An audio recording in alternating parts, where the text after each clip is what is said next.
Take a look at this footage. Spaniards armed with water guns are ambushing tourists in restaurants, literally begging them to get out of their country. On paper, it sounds like absolute economic madness. Why chase away the very people who willingly dump billions of euros into your lap? But behind these viral clips lies a brutal reality. Why is half of Spain's youth desperately trying to pack their bags and leave for good? How did we get to a point where young professionals are bleeding 75% of their paychecks just for the right to rent an apartment? Why did the government voluntarily turn the nation into a giant VIP resort, reducing locals to mere service staff? And how is climate change rapidly turning 3/4 of Spain into a desert, all while the government prepares to blow 60% of its entire budget just on caring for the elderly? Today, we're breaking down how mass tourism and global warming are dragging Europe's fifth largest economy toward a full-blown catastrophe. Let's rewind to the 16th century. Spain discovers the Americas and hits the ultimate motherlode: mountains of gold and silver. Heavily loaded galleons sail non-stop from the Potosi mines straight to Europe. The Spanish crown is swimming in a level of wealth the world has literally never seen before. Their coin, the peso, becomes the first truly global currency in history. The royal treasury swells to such absurd proportions that they can simultaneously wage war against England, France, Holland, and the Ottoman Empire. You'd think they hit the ultimate historical jackpot. But instead, Spain swan dives into the dumbest, deadliest macroeconomic trap in human history. Here's how the snare works. When an insane amount of easy money floods a country, but the actual production of goods stays flat, everything blows up. Hyperinflation kicks in. The cost of basic necessities inside Spain, bread, clothes, tools, absolutely skyrockets. And that's when the Spanish elite had a brilliant thought. Why should we break our backs weaving cloth or forging swords when we have infinite silver? We'll just buy everything. And buy everything they did. Instead of developing their own tech or industry, Spain mutated into a giant, insatiable consumer. They started importing everything from their neighbors, single-handedly bankrolling the Industrial Revolution for their biggest geopolitical rivals. And then the gold ran dry. The colonies rebelled and broke away. When the dust finally settled, Spain woke up to a brutal hangover. Beneath that shiny imperial armor, there was absolutely nothing left. Zero industry, zero tech, total degradation. While the great powers spent the first half of the 20th century carving up the world and fighting 2 world wars, the Spanish were so crippled by their own civil wars and internal chaos that they physically couldn't even participate. It took decades of agonizing crisis just to crawl out of that hole. Eventually, they struck gold again: a mild climate, cheap food, and stunning beaches. But you know what the scariest part is? 500 years have passed, and they haven't learned a damn thing.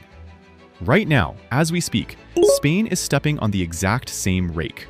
They are once again just selling off their resources without producing anything of value in return. And this new jackpot is making life absolutely unbearable for the Spaniards themselves.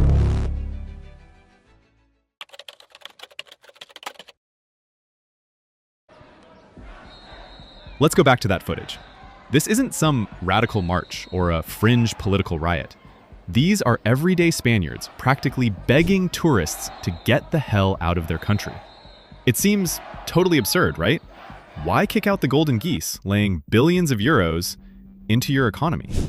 It all comes down to the housing market. Spain has great weather, affordable food, and world-class beaches. So the government had a genius light bulb moment. If the whole world wants to vacation here, let's just sell them a lifetime membership. Turns out, putting your own country up for rent to the global elite is a lot easier than actually building a robust economy. The authorities essentially decided, why bother with factories when we can just be a massive VIP country club where our local youth are just the service staff? So they rolled out the Golden Visa program. Buy a villa for €500,000 and boom, you get European residency. To sweeten the pot, they threw in massive tax breaks for wealthy expats and digital nomads. And the plan worked. The rich flocked in. Except they didn't boost the economy, they just bought it out from under everyone. Economists estimate that this program has pumped over 4 billion euros into the country since it started. But for the locals, this supposed jackpot turned into a waking nightmare. Here's what this disaster looks like on the ground. In macroeconomics, there's a ruthless concept called geographic arbitrage. It's what happens when a software engineer from London moves to a place like Malaga. He's making his $8,000 to $10,000 a month, remotely, but spending it in local Spanish prices. Now, put a young Spaniard next to him.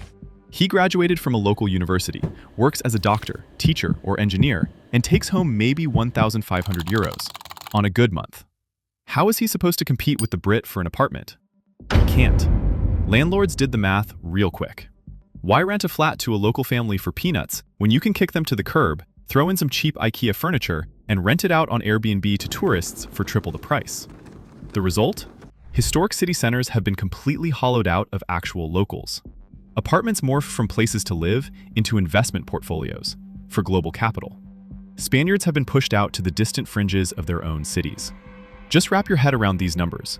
Over the last 10 years, housing prices across Spain have skyrocketed by 78%. Meanwhile, the average salary over that same decade crept up by a measly 14.5%. You see the scale of the train wreck? Real estate prices grew more than 5 times faster than people's incomes. And that's not even factoring in that Spain has one of the worst youth unemployment rates in Europe, hovering at a terrifying 25 to 28%. All of this triggered the most dangerous death spiral a nation can face. Spain started rapidly hemorrhaging its youth. Smart young Spaniards are now faced with a brutal choice. Either live in their childhood bedrooms until they're 35, waiting tables for rich tourists, or pack their bags and move to a place like Germany, where they'll actually get paid what they're worth. Just look at the average numbers after taxes.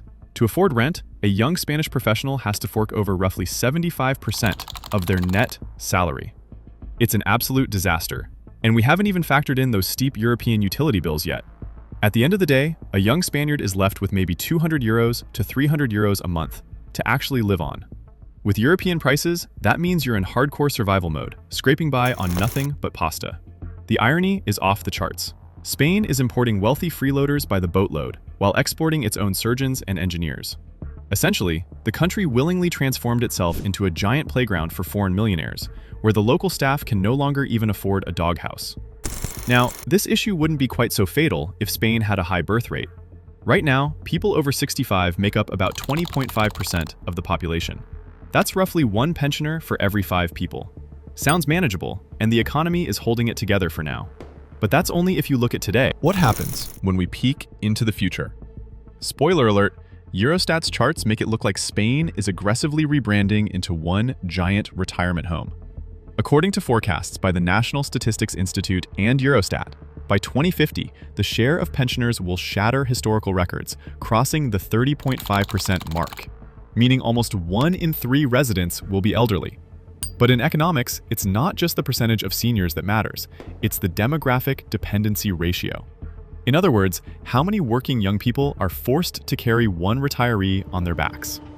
Analysts project that by 2050, there will be 7.5 pensioners for every 10 working Spaniards. Translated into cold, hard cash, this means that nearly 60% of all government funds will go solely toward keeping the elderly population afloat. If the Spanish government's secret master plan was to turn its citizens into service staff and the country into a massive geriatric ward, they are completely on track. But the real cherry on top of this crisis is still ahead. Spain turned selling sunshine and beaches into its primary engine for economic growth. The catch?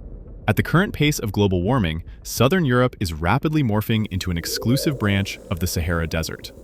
And when the country finally turns into a giant scorching oven, the tourists will simply pack up and leave. Because who needs a VIP resort when all the water has literally evaporated?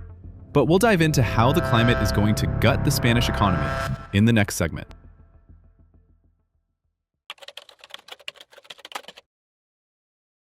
Global warming isn't just some abstract ghost story told by eco-activists in Spain anymore. The country is already feeling the hit, right in its wallet. In 2024, analysts at CaixaBank ran a fascinating study.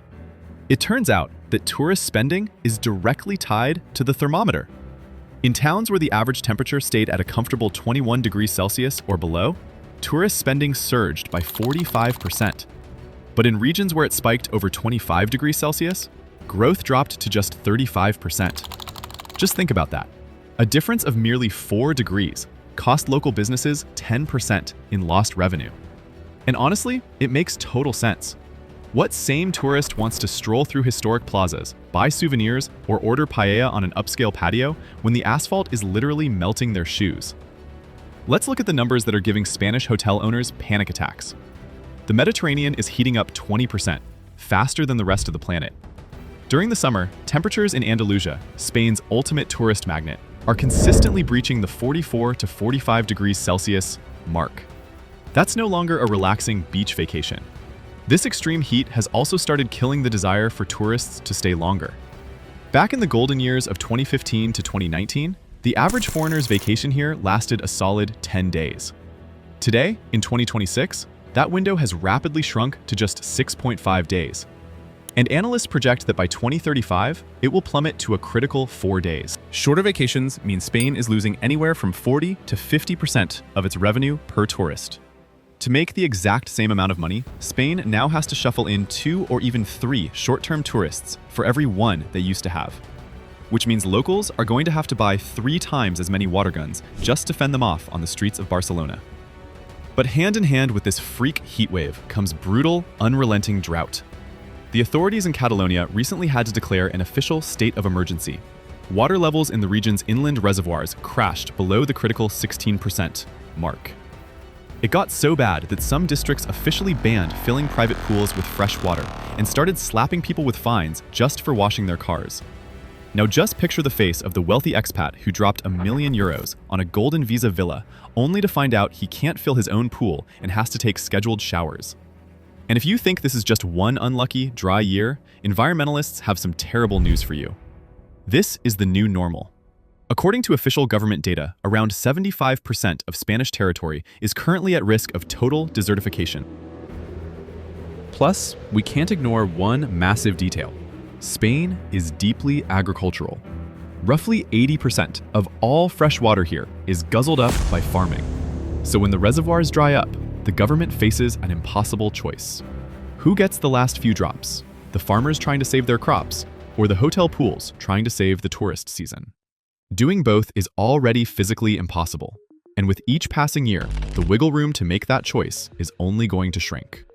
Bottom line, Spain is standing at a historic crossroads right now. The economic model built on mass tourism delivered massive profits in the past, but today it is being brutally stress-tested. The housing crisis, the brain drain of young professionals, and severe climate threats aren't necessarily a death sentence for the Spanish economy. Rather, they are a massive wake-up call that the old rules of the game are dead. The country is facing a complex transition period.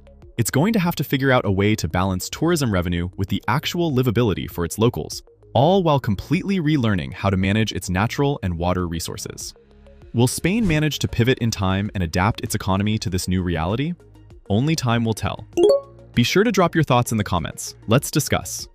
If you enjoyed this breakdown, don't forget to hit the like button and subscribe to the channel so you don't miss our next videos on how the global economy actually works. Thanks for watching, and see you in the next one.